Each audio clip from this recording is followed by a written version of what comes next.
Uh, hey everyone, my name's Jonty. As Tim said earlier, as part of this Old Testament series that we're currently doing, we're going to spend some time every couple of weeks thinking about how to read Old Testament narrative or stories well.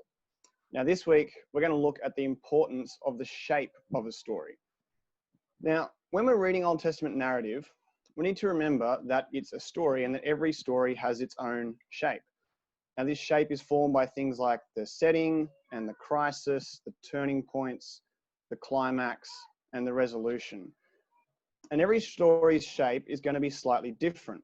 But amongst that, there are 7 basic story shapes which can help us to get an idea of what we're looking at. So Rachel's going to put them up on the screen for us now. Now, the first one there is overcoming the monster. This is the underdog story, where an unlikely hero achieves a great victory over some evil enemy. Think Lord of the Rings. That's a classic one of those. Number 2 there is rags to riches. This is pretty self-explanatory. Cinderella is a great example of this. Someone who starts off poor, ends up with the prince and married at the end of the story. Number 3 is the quest.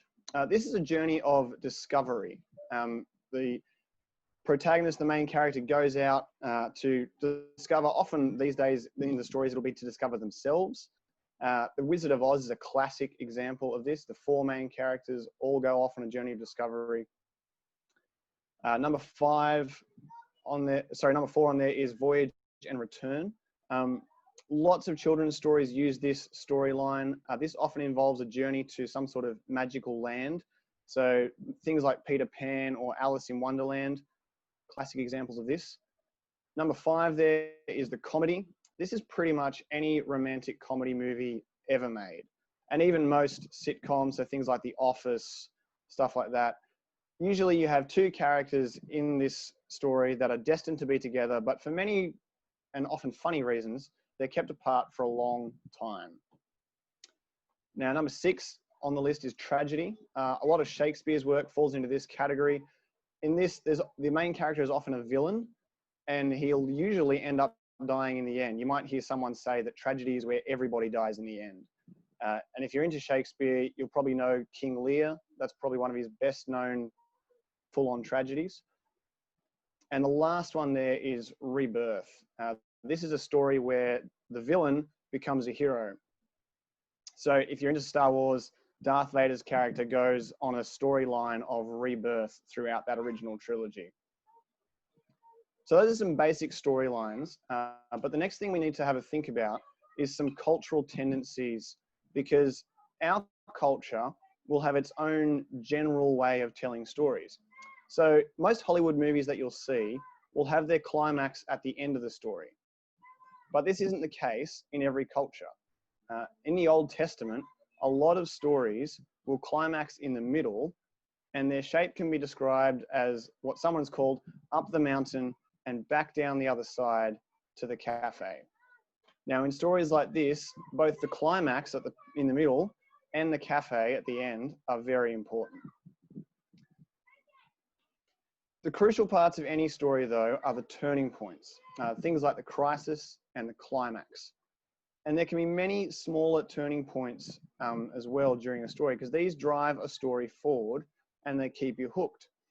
So to help us understand a story better, it can be helpful to graph the story's shape as we read through it, particularly with an Old Testament story, and particularly one that we're really familiar with, because it can help us to see it in a new light.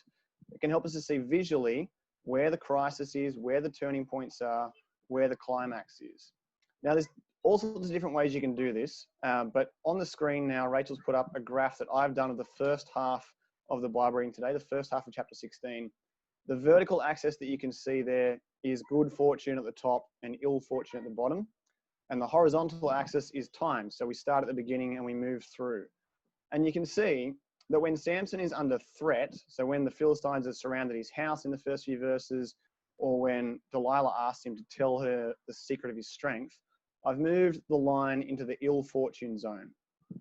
But then when he overcomes by his strength, the line moves back up into the good fortune zone.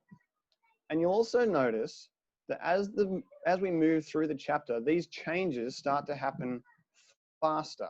So you see there, 16 verse 9, we move back into good fortune, but then in verse 12, we're back down to ill fortune. Then the second half of verse 12, we're back up, but the very next verse, we're back down, and then the next verse again, we're back up again.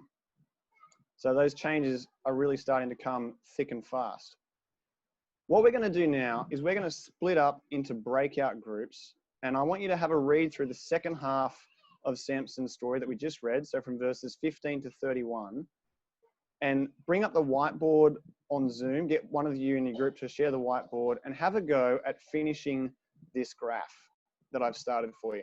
Now, don't worry if your graph ends up looking completely different to anyone else's. We're not actually going to compare them because this graph is just a tool. It's just a tool to help us to see where those important movements and those important moments in the story are. So I think Rachel's going to push us into our breakout groups now. Get someone to share your whiteboard screen and have a go at drawing that graph together. We'll give you about 5 minutes for that.